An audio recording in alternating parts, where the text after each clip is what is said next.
Painom kay Pochi yan. Oh, ayan po ang mga namiesta. Wala na pa miestahan dito na lang. Sa bypass na kumain. Lasang-lasang sa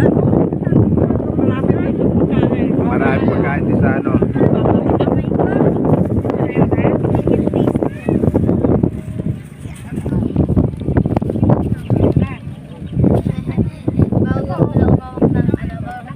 Okay, hindi ko nakakainin yun sa akin. Tatapang ko na uli yun. Bakit? Ito pa eh. Kakainin ko eh. Takpam yan. Asim yan ng kutsara.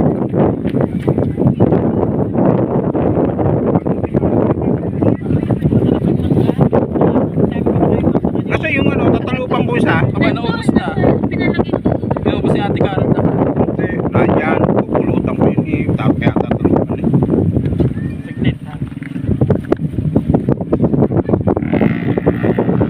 Ang tatao po nila.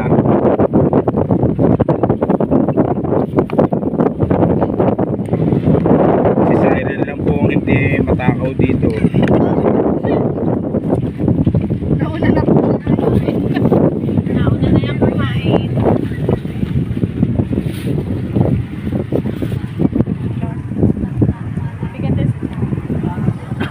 Eh di araw-araw ka na magpapasundot na baby. Oo.